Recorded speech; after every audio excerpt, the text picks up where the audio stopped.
Aux noirs événements vous fuyez dans la nuit. L'empereur mort tomba sur l'empire détruit. Napoléon alla s'endormir sous le saule. Et les peuples alors, de l'un à l'autre pôle, oubliant le tyran, s'éprirent du héros. Les poètes, marquant au front les rois bourreaux, consolèrent pensifs cette gloire abattue. À la colonne veuve, on rendit sa statue. Quand on levait les yeux, on le voyait debout, au-dessus de Paris, serein, dominant tout. Seul le jour dans l'azur et la nuit dans les astres. Panthéon, on grava son nom sur vos pilastres. On ne regarda plus qu'un seul côté des temps, on ne se souvint plus que des jours éclatants. Cet homme étrange avait comme enivré l'histoire. La justice à l'œil froid avait disparu sous sa gloire. On n'y vit plus qu'Eylau, Ulm, Arcole, Austerlitz. Comme dans les tombeaux des Romains impolis, on se mit à fouiller dans ces grandes années. Et vous applaudissiez, nacillons inclinés, chaque fois qu'on tirait de ce sol souverain ou le consul de marbre, ou l'empereur d'airain. Le nom grandit quand l'homme tombe, jamais rien de tel n'avait lui. Calme, il écoutait dans sa tombe la terre qui parlait de lui. La terre disait: la victoire a suivi cet homme en tout lieu. Jamais tu n'as vu sombre histoire, un passant plus prodigieux. Gloire au maître qui dort sous l'herbe, gloire à ce grand audacieux. Nous l'avons vu gravir, superbe, les premiers échelons des cieux. Il envoyait, âme acharnée, prenant Moscou, prenant Madrid, lutter contre la destinée, tous les rêves de son esprit. À chaque instant, entrant en lice, cet homme au gigantesque pas proposait quelques grands caprices à Dieu qui n'y consentait pas. Ce n'était presque plus un homme. Il disait grave et rayonnant, en regardant fixement Rome: c'est moi qui règne maintenant. Il voulait, héros et symbole, pontife et roi, phare et volcan, faire du Louvre un Capitole et de Saint-Cloud un Vatican. César, il lui dit à Pompée: sois fier d'être mon lieutenant. On voyait luire son épée au fond d'un nuage tonnant. Il voulait, dans les frénésies de ses vastes ambitions, faire devant ses fantaisies agenouiller les nations, ainsi qu'en une urne profonde, mêler races, langues, esprits, répandre Paris sur le monde, enfermer le monde en Paris, comme Cyrus dans Babylone. Il voulait sous sa large main ne faire du monde qu'un trône, et qu'un peuple du genre humain, et bâtir, malgré les huées, un tel empire sous son nom, que Jéhovah dans les nuées fut jaloux de Napoléon. Enfin, mort triomphant, il vit sa délivrance, et l'océan rendit son cercueil à la France. L'homme depuis 12 ans, sous le dôme doré, reposait, par l'exil et la mort par sacré, en paix. Quand on passait près du monument sombre, on se le figurait, couronne au front, dans l'ombre, dans son manteau semé d'abeilles d'or, muet.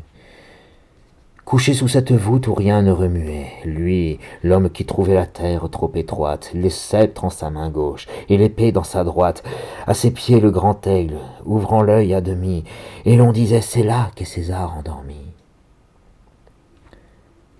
Laissant dans la clarté marcher l'immense ville, il dormait confiant et tranquille.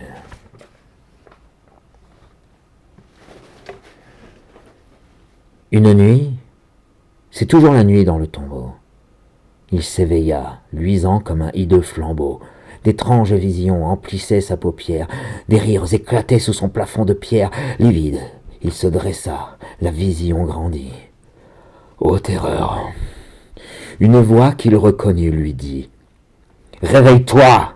Moscou, Waterloo, Sainte-Hélène, l'exil des rois geôliers, l'Angleterre et hautaine sur ton lit accoudé à ton dernier moment. Sire, cela n'est rien. Voici le châtiment. La voix alors devint âpre, amère, stridente, comme le noir sarcasme et l'ironie ardente. C'était le rire amer, mordant d'un demi-dieu. Sire, on t'a retiré de ton panthéon bleu, sire, on t'a descendu de ta haute colonne. Regarde des brigands dont les seins tourbillonnent, d'affreux bohémiens, des vainqueurs de charniers, te tiennent dans leurs mains et t'ont fait prisonnier.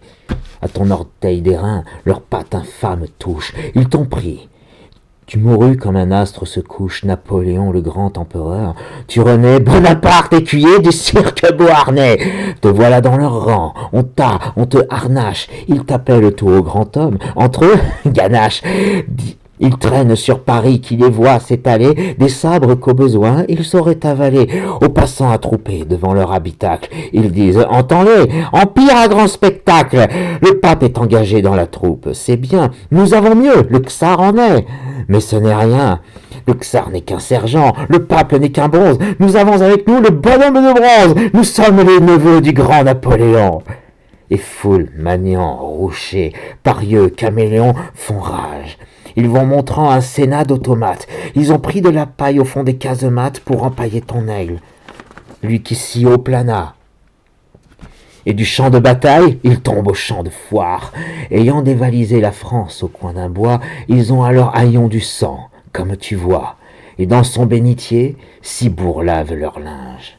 Toi, lion, tu les suis, leur maître, c'est le singe.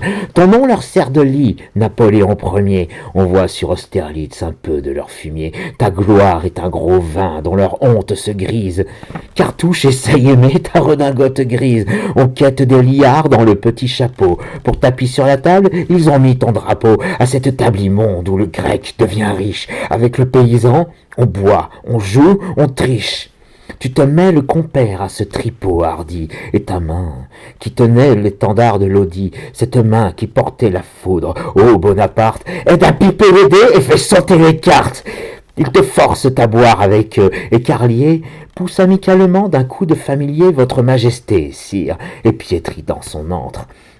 Vous tutoie, et Maupassant vous tape sur le ventre.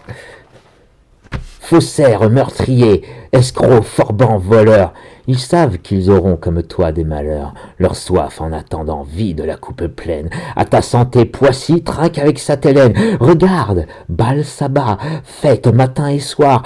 La foule au bruit qu'ils font se culbute pour voir. Debout, sur le tréteau qu'assiège une cohue, qui rit, bâille, applaudit, tempête, siffle, hue.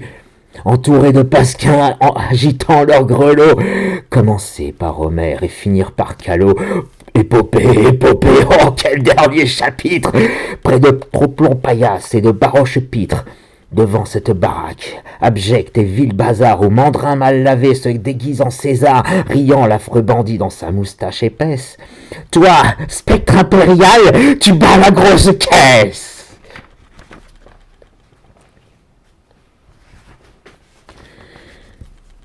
L'horrible vision s'éteignit. L'empereur, désespéré, poussa dans l'ombre un cri d'horreur, baissant les yeux, dressant ses mains épouvantées. Les victoires de marbre à la porte sculptée, fantômes blancs hors du sépulcre obscur, se faisaient du doigt signe, et s'appuyant au mur, écoutaient le titan pleurer dans les ténèbres. Et lui cria, « Démon, vision funèbre, toi qui me suis partout et que jamais je ne vois, qui donc es-tu » ? Je suis ton crime, dit la voix. La tombe alors s'emplit d'une lueur étrange, semblable à la clarté de Dieu quand il se venge. Pareil aux mots que vit resplendir Balthazar, deux mots écrits dans l'ombre flamboyaient sur César. Bonaparte, tremblant comme un enfant sans mère, leva sa face pâle et lut 18 Brumaire.